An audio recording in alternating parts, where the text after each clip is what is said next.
श्री राम राम रामेति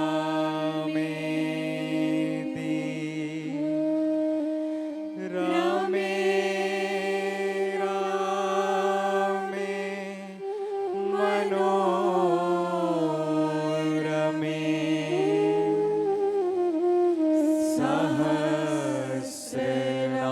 सहस्रनाम तत्तुल्यं राम नाम वरानने।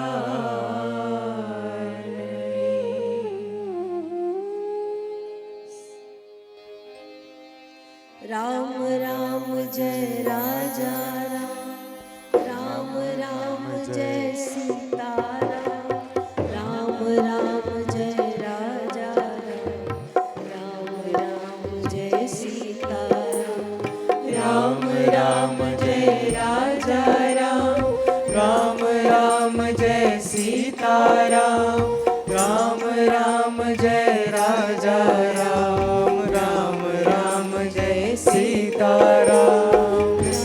राम जय राजा राम, राम राम जय सीताराम, राम राम जय राजा राम, राम जय सीताराम, राम राम जय राजा राम, राम राम जय सीताराम, राम राम जय राजा राम, राम राम जय सीताराम। राम राम जय राजा राम, राम राम जय सीताराम, राम राम जय राजा राम, राम जय सीताराम, राम राम जय राजा राम, राम राम जय सीताराम, राम राम जय राजा राम, राम राम जय सीताराम। राम राम जय राजा राम, राम राम जय सीताराम, राम राम जय राजा राम, राम जय सीताराम, राम राम जय राजा राम, राम राम जय सीताराम, राम राम जय राजा राम, राम राम जय सीताराम। राम राम जय राजा राम, राम राम जय सीताराम, राम राम जय राजा राम, राम जय सीताराम, राम राम जय राजा राम, राम राम जय सीताराम, राम राम जय राजा राम, राम राम जय सीताराम।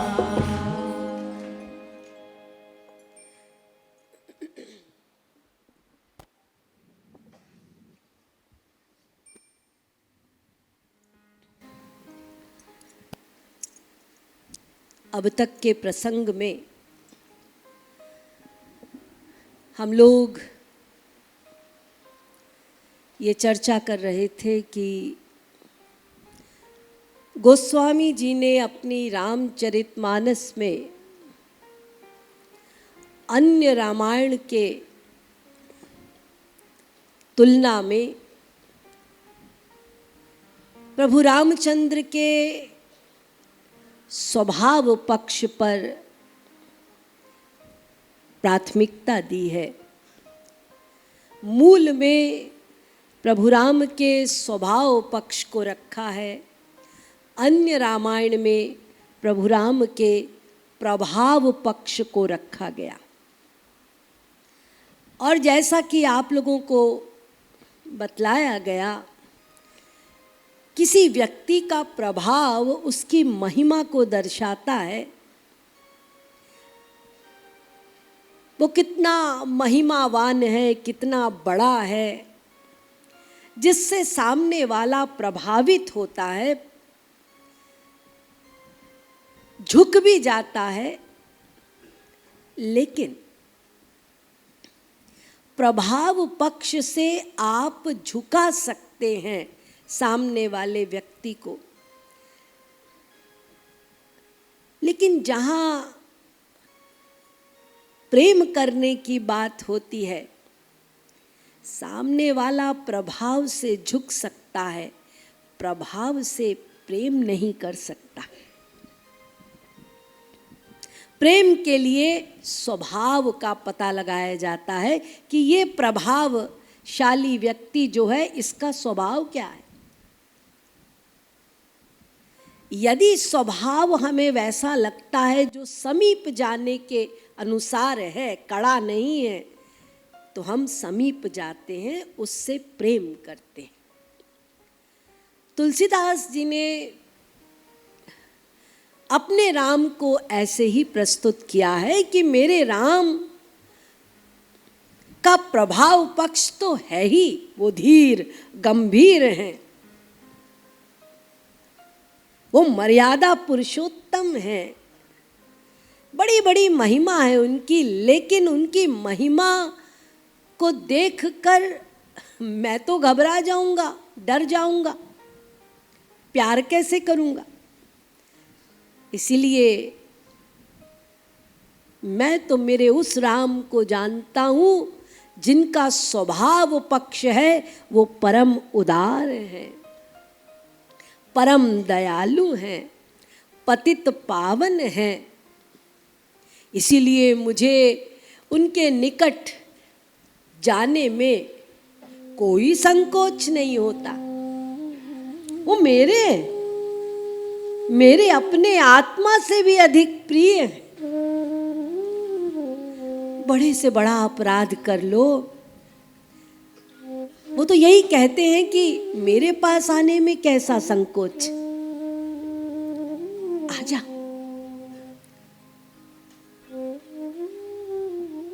उनके इसी पतित पावन गुण के लिए मेरे इस कलुषित मन को भी साहस मिल जाता है और मैं मेरे राघव के निकट जा पाता हूं, अरे हट कर पाता हूं,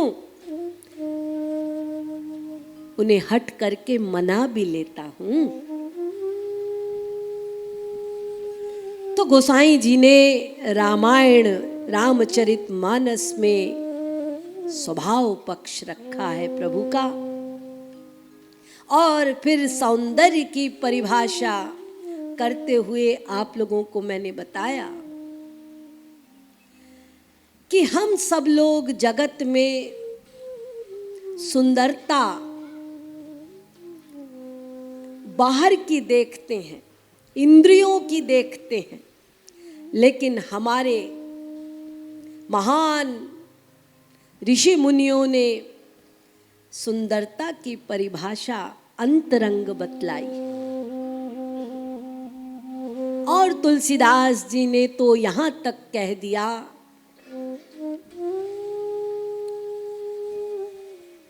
कि सुंदर वही है जिस जीव का राघव के श्री चरणों में प्रेम है। ऐसा जीव ही सुंदर है। जिसकी राघव के श्री चरणों में भक्ति है वही सही मायने में सुंदर कहलाने योग्य है, वही उस जीव की सुंदरता है और वही सौंदर्य की परिभाषा है। और उन्होंने कहा जिसके हृदय में भक्ति आ गई वो तो स्वयमेव सुंदर है ही। ऐसे को गुणों के पीछे दौड़ने की आवश्यकता नहीं। जो भक्ति करता है उसके भीतर गुण अपने आप आ जाते हैं। भक्ति का ये स्वभाव है, वो गुणमयी है। ये स्वरूप है भक्ति का। इसलिए गुणों का उद्गम स्थान भक्ति है। आप जितनी जितनी मात्रा में भक्ति करते जाएंगे, ज्ञान और वैराग्य उतनी उतनी मात्रा में आपके हृदय में अपना स्थान बनाते जाएंगे और आप गुणों की खान होते जाएंगे।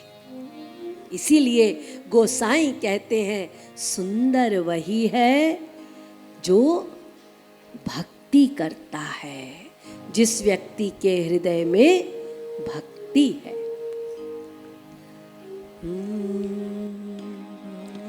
राम भगति निरुपम निरुपाधि,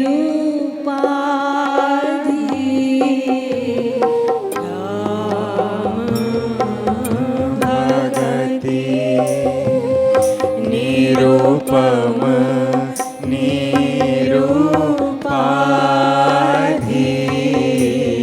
बसई जासु पुर सदा अबाधि, बसई जासु पुर सदा अबाधि, राम भगति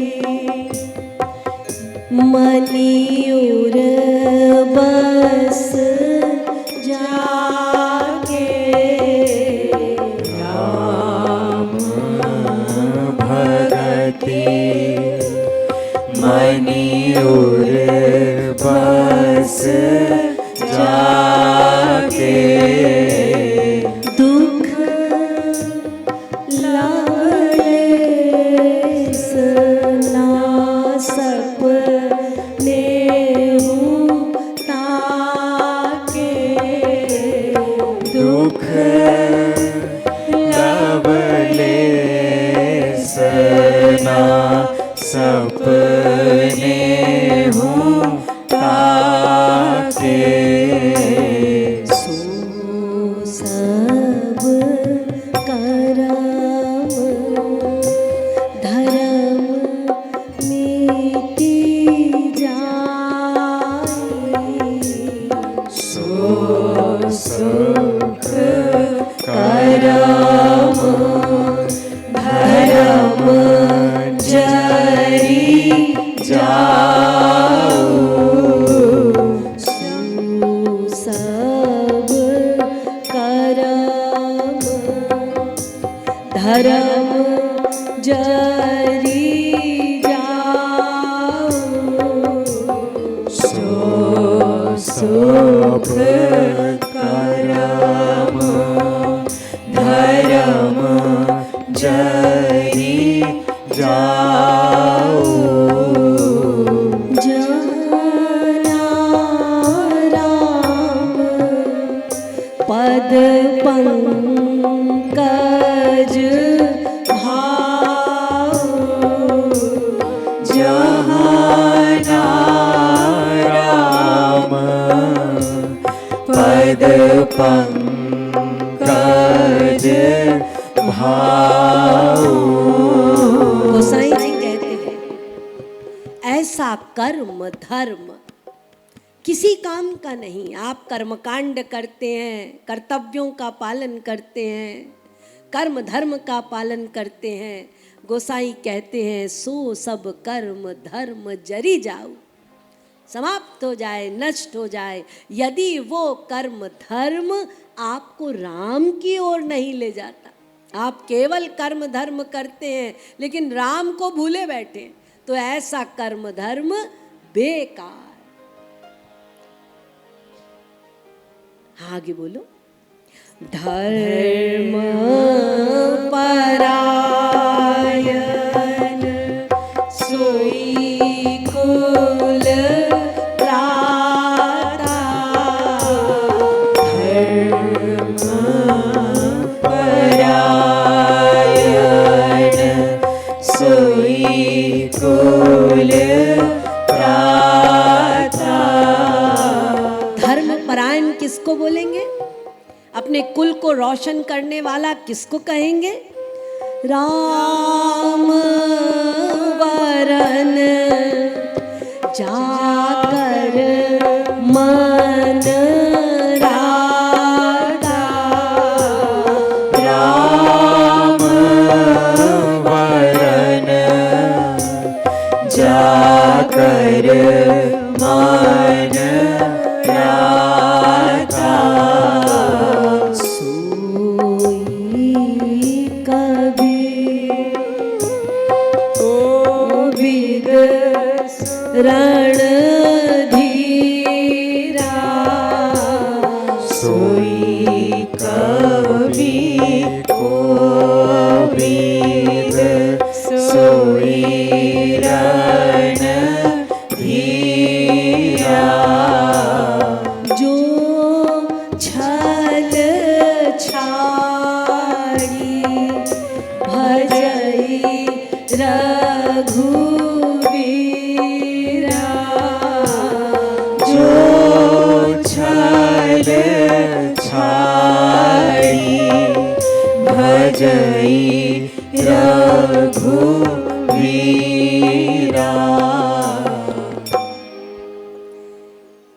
तो जिनके अंदर ये सारी बातें हैं, गोसाई कहते हैं इनको सुंदर कहा जाता है। ये है सुंदर। ऐसे सुंदर प्रेमी भक्तों के लिए वो नयनाभिराम, वो राम ललचाई हुई आंखों से उस प्रेमी को ताकते रहते और फिर उस प्रेमी को अब उनके गली में जाने का कष्ट नहीं करना पड़ता, बल्कि वो स्वयं प्रेमी की गली ढूंढते हुए स्वयं आ जाते हैं और उस सुंदर प्रेमी भक्त को अपनी अजानुलंबित भुजाएं फैलाकर अपने विशाल हृदय से, वक्षस्थल से आलिंगित कर देते हैं, उसे प्रेम प्रदान करते हैं, अनंत प्रेम। गोसाई कहते हैं ऐसे प्रेमी भक्त सुंदर हैं। गरुड़ जी ने काकभुशुंडी जी से कहा, आप इतने निंदनीय शरीर लेकर बैठे हैं, इतने परम ज्ञानी हैं, और कौवे का शरीर काला जिसे अपवित्र माना जाता है, तो प्रभु गुरुदेव आप इस निंदनीय शरीर को क्यों नहीं त्याग देते, सुंदर शरीर धारण कर लीजिए।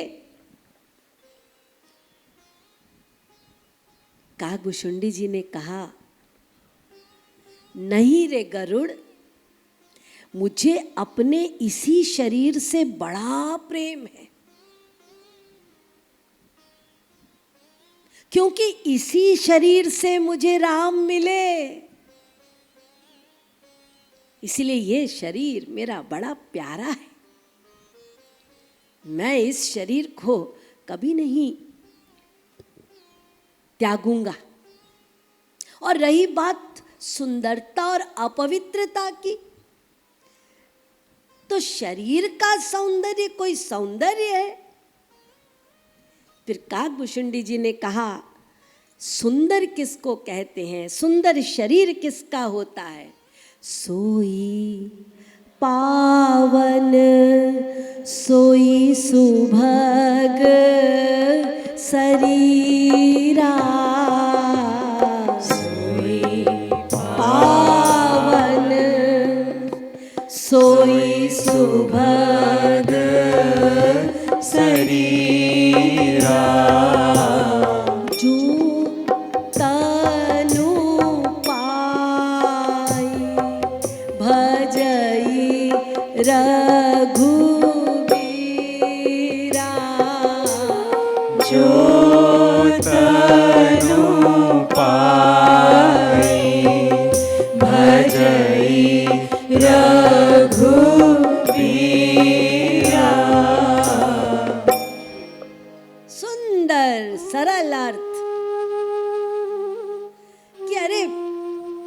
उसी का शरीर पावन है, वही शरीर सुंदर है जिस सुंदर शरीर ने रघुबीर का भजन किया है। तो इस प्रकार से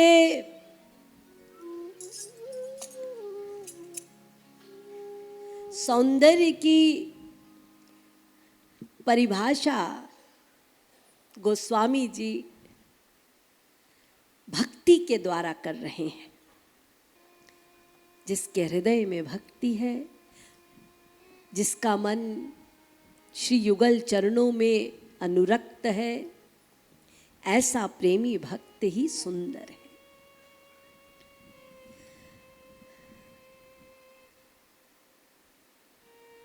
अब चलिए जरा प्रभु राम के पास चलते हैं, उनके सौंदर्य की बात करते हैं। तो प्रभु राम का जो सौंदर्य है वहां पर अंदर और बाहर वाली कोई बात ही नहीं। जैसे मैंने बताया कि गोसाई कहते हैं सुंदर उसको कहा जाता है जो भीतर से सुंदर है, इंद्रियों से नहीं, शक्ल सूरत से नहीं। लेकिन जहां प्रभु राम की बात है तो वहां पर परिभाषा बदल जाती है। क्यों? क्योंकि राम का अंदर और बाहर दोनों एक। चिदानंदमय देह तुम्हारी, विगत विकार जान अधिकारी। प्रभु राम का देह चिदानंद है, वो बाहर से भी अलौकिक है और भीतर से भी अलौकिक, एक ही है वो, अंदर बाहर एक।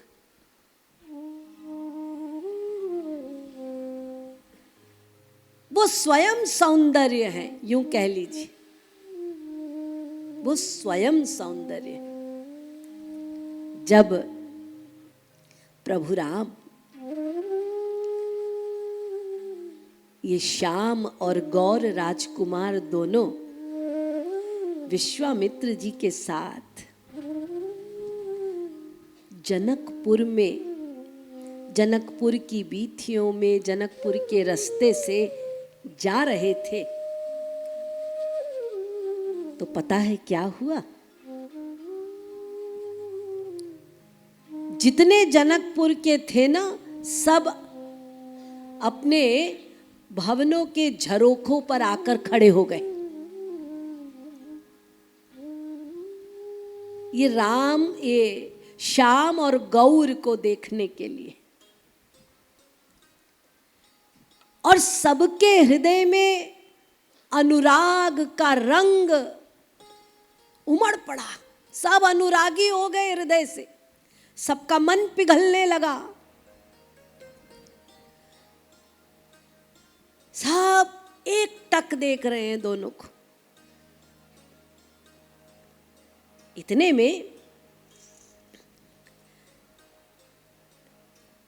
जनकपुर की जो सखियां थीं, उन सखियों ने आपस में बातचीत की। बड़ा सुंदर वर्णन किया है गोसाई जी ने, मैं आपको सुनाना चाहूंगी।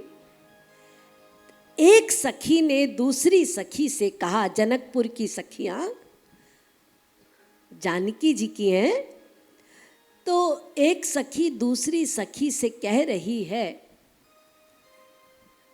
अजी हमने तो सुना है कि ब्रह्मा विष्णु शंकर ये तीनों जो है ना बड़े सुंदर हैं।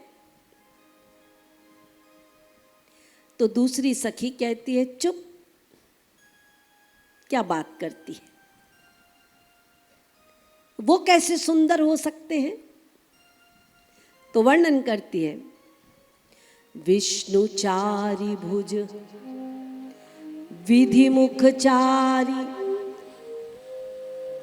विष्णु के 4 भुजा है, ब्रह्मा का 4 मुख है।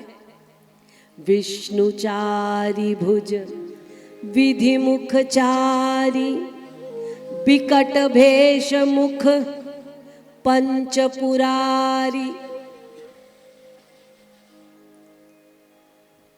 एक के 4 हाथ हैं, एक का 4 मुंह है और एक का 5 सिर 15 आंख।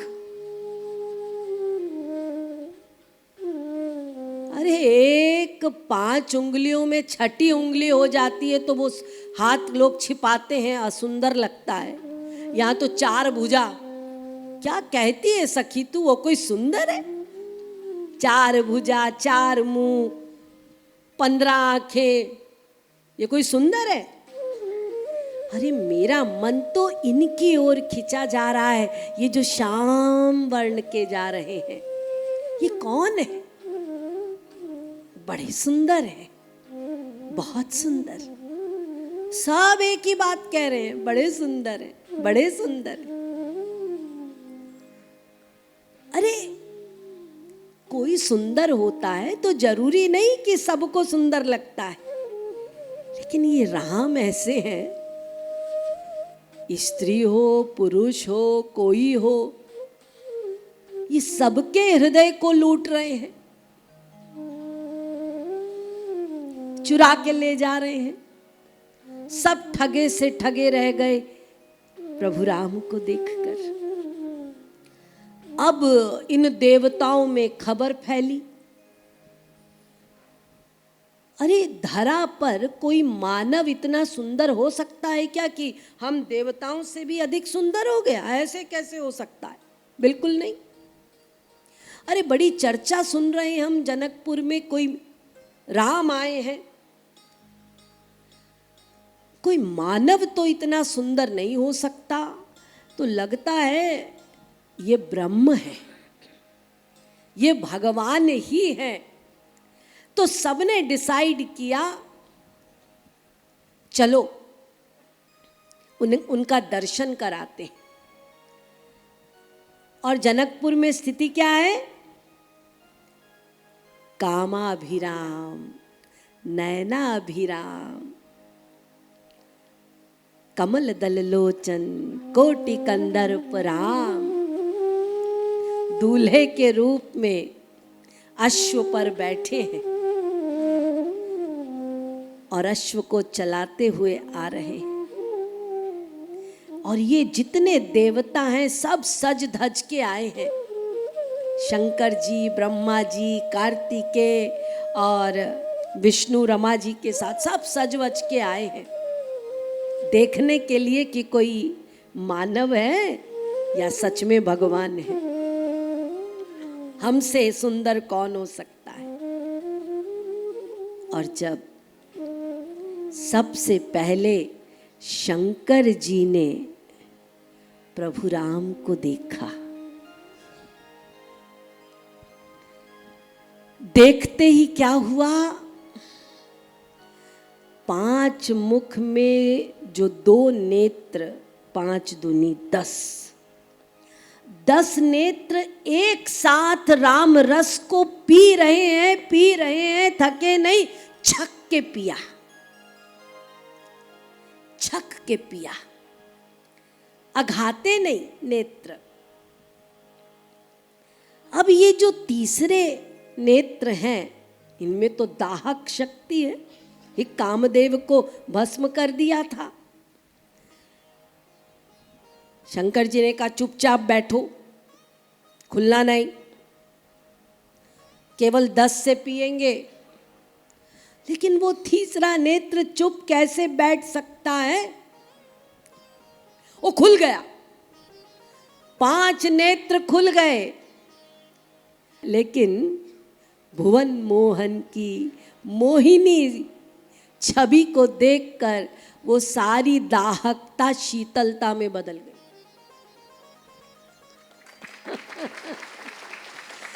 15 नेत्रों से छक कर पिया शंकर जी ने प्रभु राम के रस को। शंकर राम रूप अनुरागे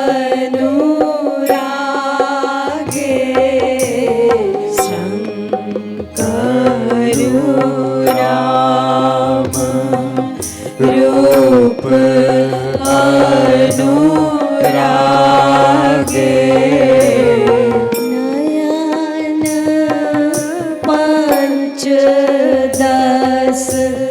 अति प्रिय लागे नयन पंचदश अति प्रिय लागे।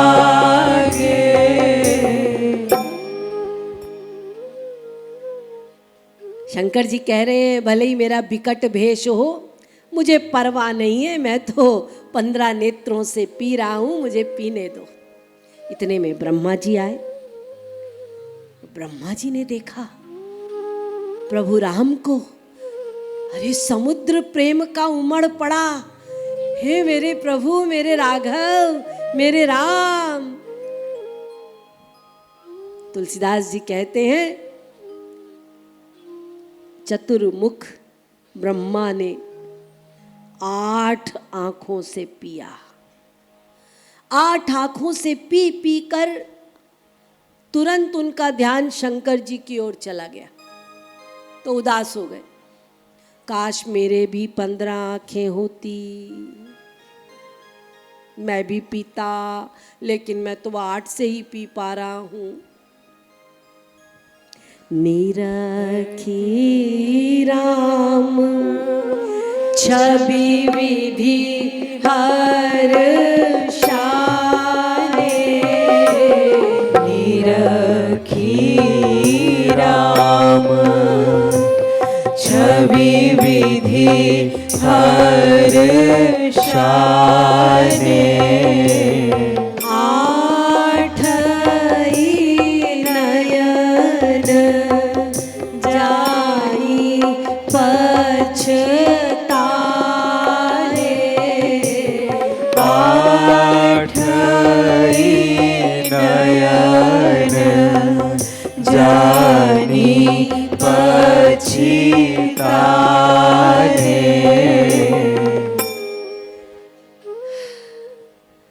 तो इस प्रकार से फिर कार्तिकेय आए, विष्णु जी भी आए, वो भी बड़े विभोर हुए। फिर कार्तिकेय आए, उनका 6 मुंह है, तो 6 दूनी 12 आंखों से पिया और ब्रह्मा जी को चिढ़ा भी दिया कि आपसे छोटा हो के मेरी आंखें ज्यादा हैं, मैंने ज्यादा पिया। और फिर इंद्र आए पुरंदर,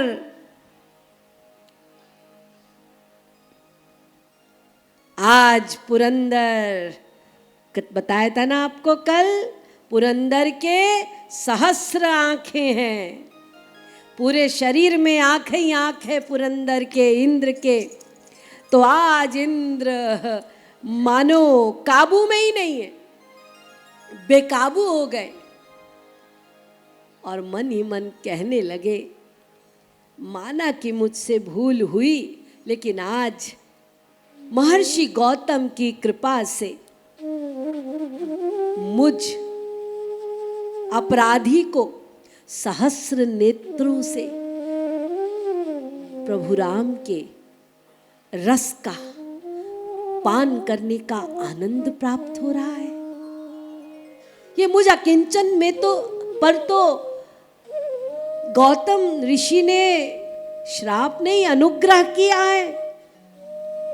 मैं तो सबसे अधिक बड़भागी निकला कि मैंने राम रस को सहस्र नेत्रों से पिया। ये है राम। इंद्र रो रहे हैं कि राघव तुम कितने दयालु हो कि तुमने इन सहस्र नेत्रों को सफल कर दिया अपना रस पिलाकर। तो ये देवताओं का हाल है प्रभु राम के सौंदर्य का पान करके। राम राम गाओ। राम राम जय राजा राम, राम राम जय सीता राम, राम राम जय राजा राम, राम राम जय सीता राम, राम राम जय राजा राम, राम राम जय सीता राम, राम राम जय राजा राम, राम राम जय सीता राम, राम जय राजा राम, राम प्रभु राम और लक्ष्मण दोनों विश्वामित्र जी के संग जनक जी की सभा में प्रवेश करते हैं। और जनक जी हैं विदेह शिरध्वज। लेकिन आज जैसे ही राम को देखा जनक ने, देखते ही टकटकी लग गई। अब ये आंखें हटती नहीं, ऐसी बेकाबू हो गई हैं कि विदेह कहते हैं कि मेरी आज्ञा का पालन नहीं कर रही है आंखें।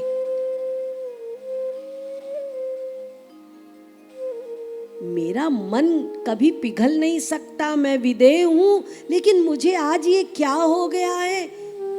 मैं बार बार कह रहा हूं कि अपने ऊपर संतुलन रखो, आंखें हटाओ इससे, लेकिन आंख हटती नहीं, मेरी बात नहीं सुनती। और तो और मैं ब्रह्मानंदी हूं और मैं देख रहा हूं कि अचानक ये मेरा ब्रह्मानंद कहाँ चला गया और पता नहीं प्रेम उमड़ रहा है हृदय में। ये प्रेमानंद कहाँ से आ गया। मुझ में तो सहज विराग है, मैं सहज बैरागी हूं, मेरा मन कहीं नहीं जा सकता। ये राम कौन है जिसको देखकर मेरा ये बैरागी मन अनुरागी हो रहा है। अनुरागी बन के इसके पीछे पीछे भाग रहा है। सहज विराग रूप मन मोरा, सहज विराग रूप मन मोरा, थकित होत जिमि चंद्र चकोरा, थकित होत जिमि चंद्र चकोरा। अरे जैसे चकोर चंद्रमा को देखता रहता है, ऐसे ही मुझ विदेह का ये क्या हाल हो गया कि मैं बैरागी अनुरागी बनकर चातक की भांति इस चंद्र को देख रहा हूं, ये रामचंद्र को देख रहा हूं। इनहि बिलोकत अति अनुरागा, इनहि बिलोकत अति अनुरागा, बरबस ब्रह्म सुख ही मन त्यागा, बरबस ब्रह्म सुख ही मन त्यागा। तो ये है राम का सौंदर्य। अरे ऐसा हुआ था जब प्रभु राम सीता जी की खोज करने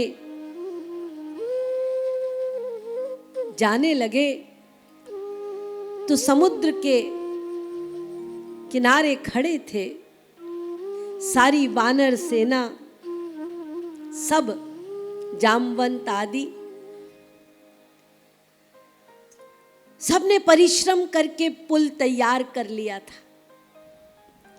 जामवंत ने आकर कहा कि प्रभु, इस पुल को जब मैं देखता हूं तो मुझे ये पुल थोड़ा सकरा लगता है और कमजोर लगता है। इतनी भारी सेना है, यदि ये सेना इस पर से जाएगी तो मुझे लग रहा है कि ये पुल टूट जाएगा।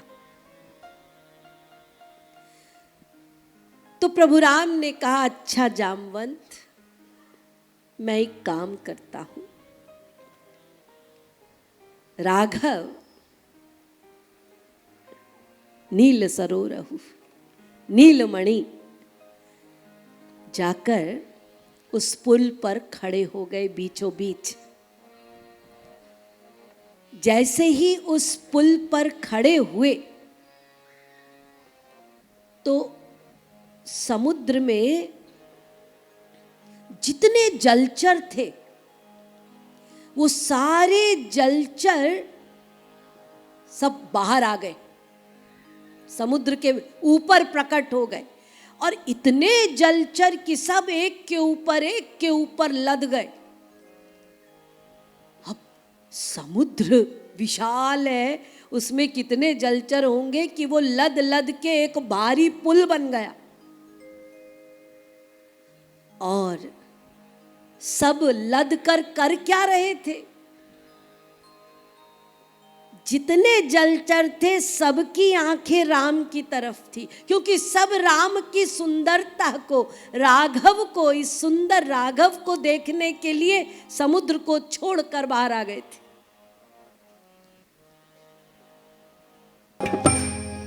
जामवंत जी ने कहा, क्योंकि प्रभु ने कहा लो नया पुल तैयार हो गया, तुम सब इस पर से जाओ, ये नहीं टूटेगा। तो जामवंत जी ने कहा, जब यही पुल से हमें जाना था तो फिर आपने सब बानरों से इतना परिश्रम क्यों कराया? तो प्रभु ने कहा, यदि तुम ये पुल ना बनाते तो मैं कहाँ खड़ा होता?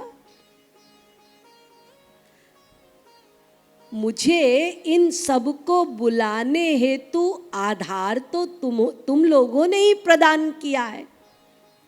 तुमने आधार बनाया तो मैंने काम किया।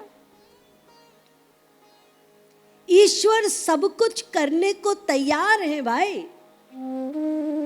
वो कहते मैं तो सब कुछ करना चाहता हूं तुम्हारे लिए, लेकिन आधार तो तुमको बनाना होगा ना। वो आधार है तुम्हारा संकल्प और तुम्हारी क्रिया शक्ति। तुम क्रिया करने का संकल्प ले लो, मुझे ये करना है। तुम्हारा संकल्प और तुम्हारी क्रिया शक्ति ये आधार है। बस ये आधार तुम बना लो, मैं कृपा शक्ति बरसा दूंगा। अब तुम संकल्प ही ना लो, आलसी होकर बैठे हो, क्रिया शक्ति है ही नहीं, तो मैं कृपा करूं तो कहां करूं? कितनी इंपॉर्टेंट बात का संकेत कर रहे हैं प्रभु राम कि मैं कृपा करने को तैयार हूं, लेकिन आधार यानी वो पात्र, वो संकल्प, वो क्रिया शक्ति, वो आधार तो तुम्हें ही प्रदान करना। तो इस प्रकार से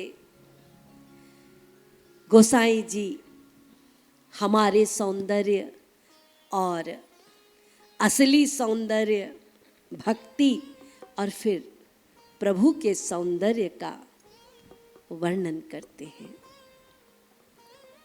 एक और तत्व है, आइए उस तत्व पर भी थोड़ा सा प्रकाश डालूंगी मैं और फिर उसी से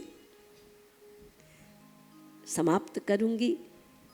आज तो वो और है जिस तत्व पर हम थोड़ा विचार करेंगे।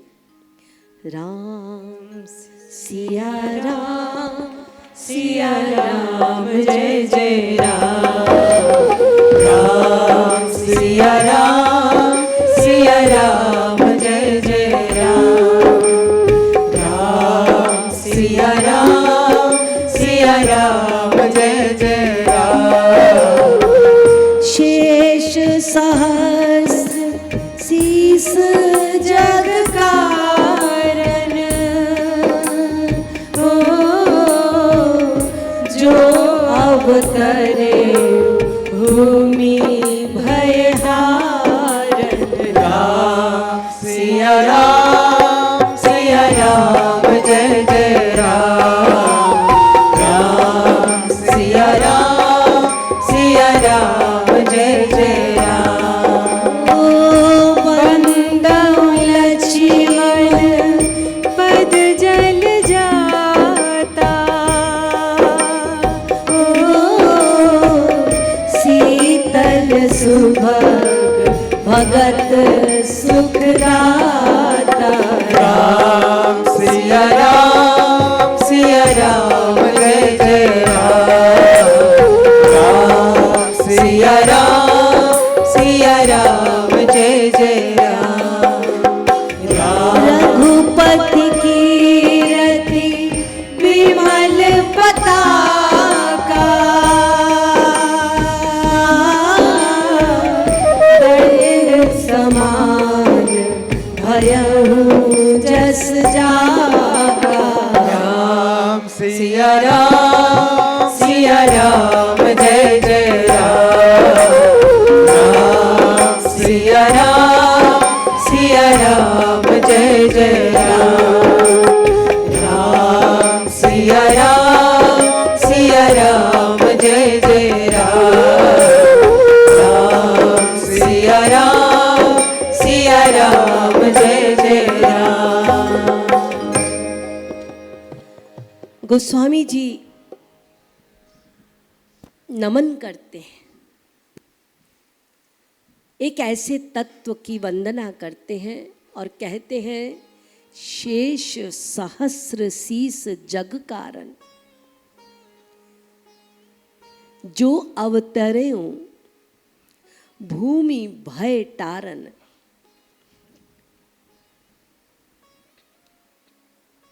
गोसाई जी लक्ष्मण जी के चरित्र का जब वर्णन करते हैं तो लक्ष्मण जी के चरित्र में केवल उनके व्यक्तित्व की प्रशंसा कर रहे हैं, उनका चरित्र बतलाकर, ऐसा नहीं है। उन्होंने लक्ष्मण जी के चरित्र के साथ उनके आध्यात्मिक पक्ष को भी रखा है, और केवल आध्यात्मिक पक्ष ही नहीं, उस आध्यात्मिक पक्ष में भावना एवं आध्यात्मिक पक्ष दोनों हैं। आध्यात्मिक पक्ष केवल एक नहीं, उसमें भावना भी है। इसको आप यूं समझ सकते हैं, केवल ज्ञान नहीं। अब ज्ञान और भक्ति में थोड़ा अंतर समझिए। एक है कारण और दूसरा है फल। मैं आपको उदाहरण से समझाती हूं। जैसे एक आम का वृक्ष है। अब ज्ञानी जब आम के वृक्ष के विषय में रिसर्च करेगा, ज्ञान की परंपरा से, तो वो मूल पर जाएगा, इस आम के पेड़ का मूल क्या है? गुठली। ये ज्ञान की परंपरा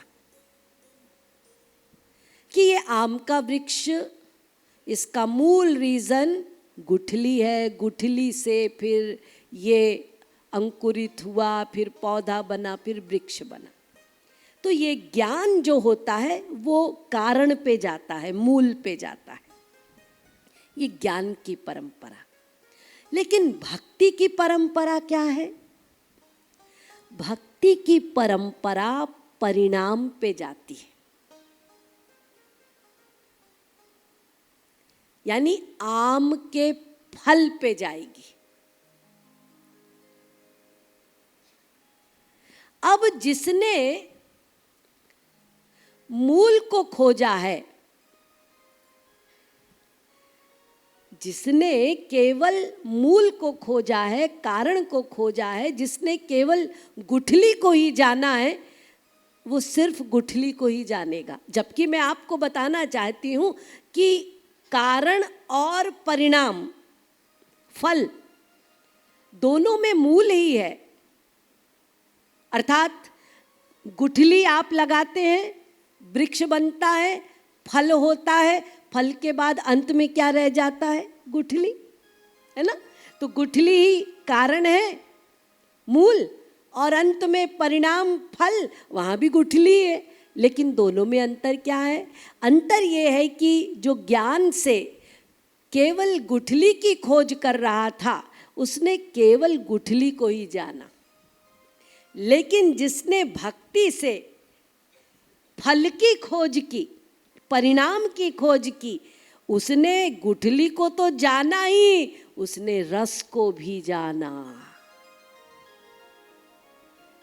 ज्ञान वाले ने रस को नहीं जाना, लेकिन फल वाले ने ये जाना कि फल में रस भी होता है, गुठली तो होती ही है। ये फायदा हुआ ना परिणाम में। तो भक्ति की परंपरा फल वाली परंपरा है। तो भक्ति की परंपरा श्रेष्ठ। ये जो लक्ष्मण जी है ना, ये मीठे फल हैं, ये शुष्क गुठली नहीं है। वो देखने में ऐसा लगता है, लेकिन वो शुष्क गुठली नहीं, यानी वो ज्ञान की परंपरा से नहीं, लक्ष्मण जी भी भक्ति की परंपरा से ही चल रहे हैं। ये गोस्वामी जी ने प्रकट किया, उनके आध्यात्मिक तत्व को जब प्रकट किया तो ये भी बतलाया कि केवल एक पक्ष मत देख लेना।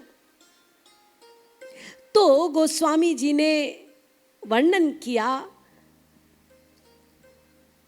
कि सहस्र शीश जग कारण, शेष, जो शेष हैं वो जग के कारण हैं, यानी जो सृष्टि के कारण हैं और जो पूरी सृष्टि को संभाले हुए हैं, वो कौन है? वो शेष है। अब सृष्टि का कारण जानने के लिए पहले हमें ये जानना होगा ना कि सृष्टि के पहले क्या था। भाई हम सब लोग तो जो सृष्टि को देखते हैं वो मध्य देखते हैं, ना हमें सृष्टि के आदि का पता है, ना हमें सृष्टि के अंत का पता है। हम तो मध्य देख रहे हैं। तो जो गोसाई कह रहे हैं कि ये शेष सृष्टि के कारण हैं, तो कारण जानने के लिए हमें आदि पर जाना होगा कि सृष्टि से पहले क्या था। तो पुराणों में ऐसा बताया गया है कि सृष्टि से पहले सर्वत्र जल था और उस जल में शेष की शैया पर महाविष्णु और चरण चापती हुई महालक्ष्मी, ये तीन, और कुछ नहीं। अब नारायण जो लेटे हुए हैं वो सुषुप्ति अवस्था में रहते हैं, योग निद्रा में रहते हैं या सुषुप्त रहते हैं, सदा जागृत नहीं रहते। लेकिन शेष जो हैं उन्हें काल तत्व कहा गया है। समय, काल तत्व। शेष सदा जागते रहते हैं। प्रलय हो जाए, चारों ओर जल हो, प्रभु योग निद्रा में चले जाएं, लेकिन शेष सदा जागते रहते हैं। देखिए, थोड़ा बहुत प्रलय तो हम लोगों का, व्यष्टि हम लोगों की रोज होती है। हम लोग जब गहरी निद्रा में सोते हैं तो क्या होता है? सुषुप्त, ना परिवार का पता, ना पड़ोसी का पता, ना पलंग का पता, कुछ भी नहीं, बिल्कुल बेहोश। वो प्रलय ही तो है, और क्या है, जो रोज हम लोगों के साथ होता है। व्यष्टि के साथ रोज प्रलय है जब हम गहरी निद्रा में सोते हैं। लेकिन एक चीज रहती है, वो क्या? जब आप सोने जाते हैं तो आपको ये याद रहता है कि मुझे जागना है। ये याद रहता है, मैं सोने जा रहा हूं, मुझे जागना है। कुछ लोग तो तकिए कोई बोल देते हैं, 6 बजे उठा देना, सोने जा रहा हूं। और वो ठीक 6 बजे उठते भी हैं और कहते हैं, पता है हम अलार्म नहीं लगाते भैया, हमें तो इतना अभ्यास हो गया है कि ठीक 6 बजे हमारी नींद खुल जाती है। तो ये जो आप प्रलय में जाते हैं, उसके बाद ये जो आप तकिए को बोलते हैं सुबह 6 बजे उठा देना, वास्तव में आप तकिए को नहीं बोल रहे, वहां काल तत्व विद्यमान है। वो काल तत्व आपको जगाता है अपने आप, वो सदा जागृत है। वही है शेष, वही लक्ष्मण के रूप में अवतरित हुए हैं, जो सदा जागृत रहते हैं। तो जैसे व्यष्टि के साथ भी यही होता है कि हम प्रलय में जाते हैं लेकिन जाग जाते हैं, ऐसे ही सृष्टि में 3 चीजें होती हैं। सृष्टि में 3 चीजें हैं। एक निर्माता तत्व, एक शक्ति तत्व और एक काल तत्व। इसके लिए गोसाई जी ने बहुत सुंदर बताया है। उन्होंने कहा कि राम जो हैं, कृपा सिंधु मति धीर, अखिल विश्व कारण करन, वो निर्माता हैं, अखिल विश्व के कारण हैं और कर्णधार हैं। लेकिन ये सृष्टि होती कैसे है? तो फिर कहते हैं, आदि शक्ति जहीं जग उपजाया, वो सीता जी, आदि शक्ति। जब वो निर्माता को शक्ति देती हैं इस जगत को प्रकट करने की, उत्पन्न करने की, तो निर्माता उस शक्ति को पाकर सही सही उसको प्रकट करते हैं। लेकिन कैसे प्रकट करना है? क्या वो चमत्कार करके प्रकट हो जाएगा क्या? ना ना ना, काल क्रम से, चमत्कार से नहीं, काल क्रम से।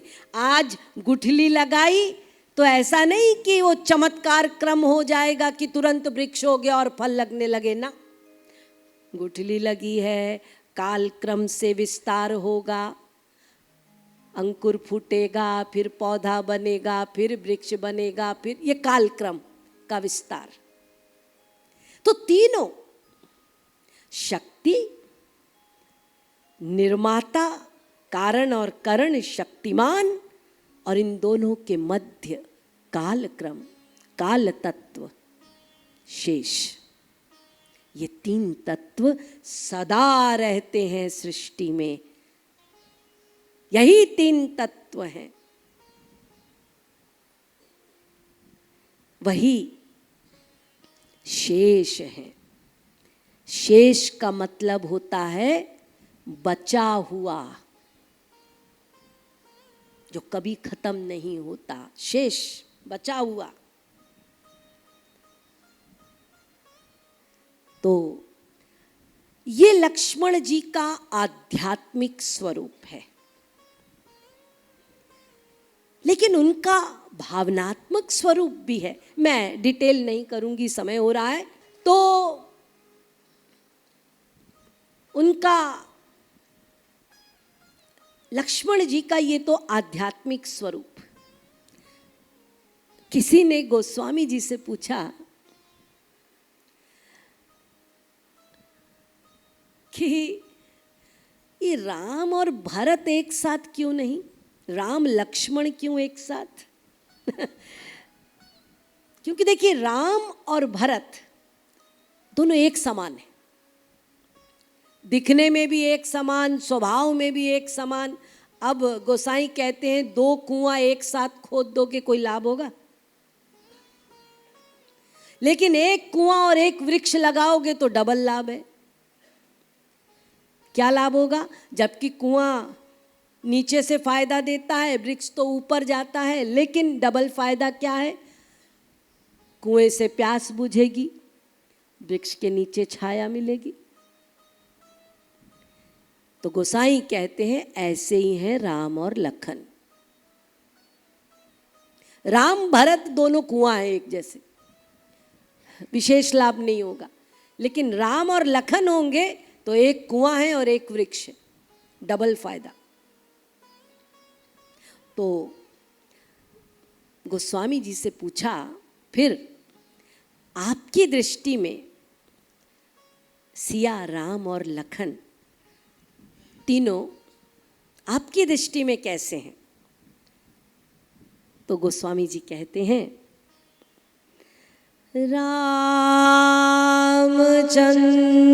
कर कंज काम तरु, वामदेव हितकारी, सिय स्नेह बर बेली बलित तरु, प्रेम बंधु बरबारी।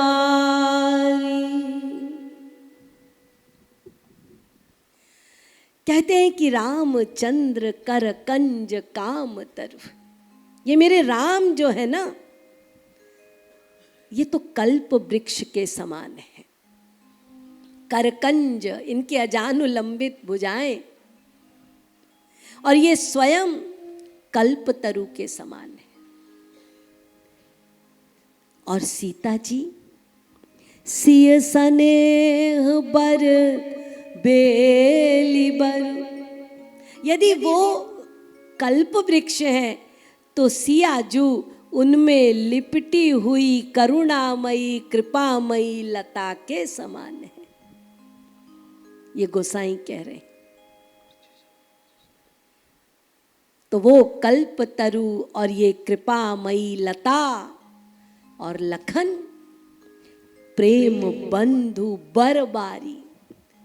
इस वृक्ष और इस लता को चारों ओर से सुरक्षित करने की, ये जो सुरक्षा करने के लिए ये लखन बाड़ी है, सुरक्षा देने वाली बाड़ी। गीतावली में गोसाई कहते हैं कि मेरी दृष्टि में तो राम कल्पतरु, सिया बेल कृपा की, और लखन ये दोनों की बाड़ी। राम सिया राम सिया राम जय जय राम। राम सिया राम जय जय राम। राम सिया राम जय जय राम। राम सिया राम जय जय राम। ओ राम भगति निरुपम निरुपाधि।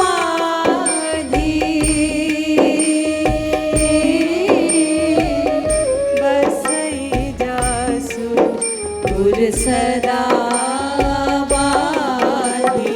राम सिया राम जय जय राम। राम सिया राम जय जय राम। राम सिया राम जय जय राम। राम सिया राम जय जय राम। राम सिया राम जय जय राम। राम सिया राम जय जय राम। राम सिया राम जय जय राम। राम सिया राम जय जय राम। राम सिया राम जय जय राम। राम सिया राम जय जय राम। सियावर रामचंद्र की जय।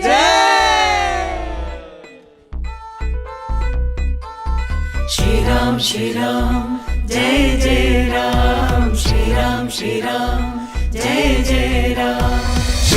श्री राम जय जय राम।